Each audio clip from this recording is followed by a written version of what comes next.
Welcome back to Midday Kentucky. I am joined with Michael Downs from Raven Run Nature Sanctuary. He is here to help us learn about how the impact that these sanctuaries have on our community. Welcome to the show, Michael. Oh, great. Thanks for having me. Sure. Now tell us a little bit about Raven's Run. So Raven Run is a natural area. We're owned and operated by LFUCG Parks and Recreation. Okay.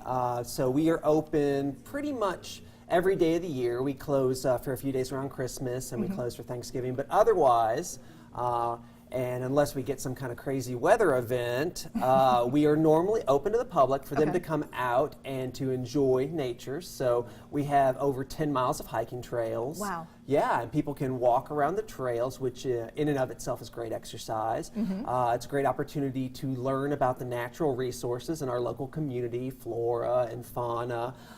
And in addition to the natural resources, there are also cultural resources, remnants from the early settlement period, an old historic home, several of the rock fences that are typical of central Kentucky. It's beautiful, too. Oh yeah, very beautiful.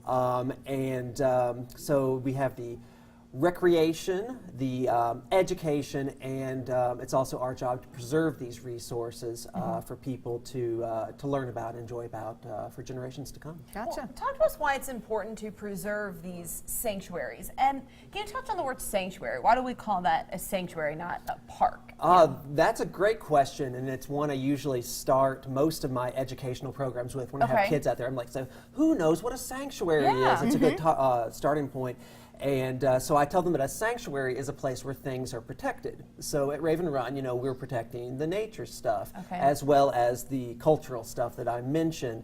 And that kind of sets a good mood for folks to have an idea of why it's an important place, why there are certain rules that we ask people to follow, not only for their own safety, but to help preserve the resources out there. And by protecting these resources, we are able to preserve them so that we can continue to learn about them.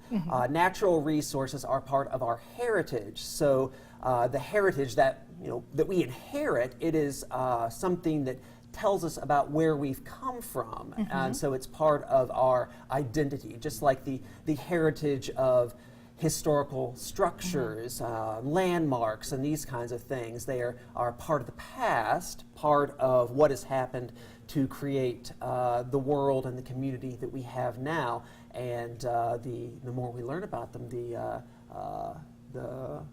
better we can kind of use those resources. It seems like a great place to head out just for the winter with your whole family. Have you been out there with the kids? Yes, I have. Okay, and they love it. I was telling him they love getting into the stream. Sure. Yeah, for sure. And I think it's a very natural place for kids. You know, when I was a kid, I grew up out in the country, out in Scott County, and that's just what you had to do. You know, there wasn't so much internet. We didn't have a lot to do inside, and my mother didn't want me there anyway. So we would run around, all day until, it started to get dark. And now kids are spending a lot more time indoors. There's a lot more time dedicated to scheduled activities. So I think people have to make more of an effort to get kids into natural places and to allow time for some exploration that way, sometimes unstructured and sometimes structured activities as well. We have a lot of educational programs, which I guess you could refer to as structured activities for kids and adults, families in general. So kind of both that way, structured activities, unstructured activities, but allowing kids to spend time outdoors, to become more aware of the natural environment around them, to be able to develop maybe a healthier understanding of their relationships to other living things in the world around them, and a great time to kind of run around, burn off some energy.